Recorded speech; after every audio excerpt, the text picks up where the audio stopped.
Good morning everyone, শিল্পার লাইফস্টাইলের নতুন একটি ব্লগে সকলকে স্বাগত। কেমন আছো তোমরা সবাই? সদ্য কাটিয়ে উঠেছি হচ্ছে বোনের বিয়ে, মানে পিসির মেয়ের বিয়ে। এখন আবার হচ্ছে সেই রেগুলার লাইফে ফিরে যেতে হবে। আমি কিন্তু ঘুম থেকে উঠেই আগে চলে আসি হচ্ছে ঠাকুর দর্শন করতে। আর দেখো এখানে মা হচ্ছে সকাল সকাল বানিয়ে ফেলেছে চা। আর সকাল বলো বিকেল বলো একটু আদা দিয়ে চা খেতে এই সময়টা ভীষণ ভালো লাগে। আর এখানে মা রেডি করে ফেলছে হচ্ছে সকালের ব্রেকফাস্ট।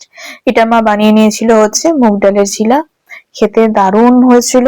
সব থেকে বড় কথা, যেরকম সুস্বাদু আর সেরকম কিন্তু হেলদি জিনিসটা। আর খেতে খেতেই দেখলাম একটা পার্সেল চলে এসেছে। পার্সেলটা আমার না, পার্সেলটা হচ্ছে কর্তামশাই।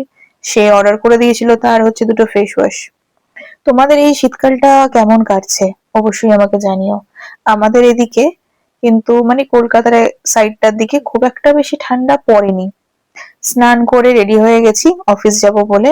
অফিসে সামান্য কিছু কাজ করে তারপর গেছিলাম লাঞ্চ করতে। লাঞ্চে মা দিয়ে দিয়েছিল হচ্ছে ভাত, অল্প পরিমাণে একটু ঘি দেওয়া ছিল, সাথে দিয়েছিল এরকম বেগুন ভাজা, আর সাথে ছিল হচ্ছে বাঁধাকপি। মা বেগুনের ওপরে না হালকা কিছু একটু চালের গুঁড়ো মাখিয়ে দেয়। লাঞ্চ শেষ করে কিছুটা কাজ করার পরে কিন্তু চলে এসেছে গরম গরম চা। এই সময় চাটা খেতে দুর্দান্ত লাগে। আজকে রাতে ও হচ্ছে আনতে এসেছিল, সেই কারণে দেখতেই পাচ্ছ আমাকে একদম চাদর মুড়ি দিয়ে, কারণ বাইকে কিন্তু বেশ ঠান্ডা লাগে। আর এসেই আমিও বানিয়ে নিয়েছিলাম আবার চা। শীতকালে যতবার চা দাও আমার কিন্তু বিন্দু মাত্র আপত্তি নেই। তোমরা কে কে আছো চা লাভার? আমার সাথে কিন্তু আমার বড় তাল মিলিয়ে চা খায়।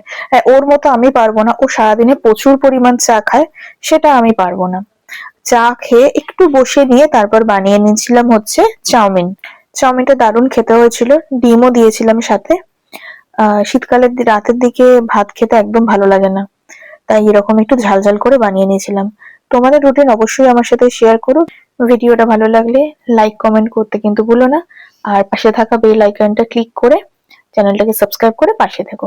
চলো টাটা, আবার কাল একটা নতুন ভিডিওতে দেখা হবে।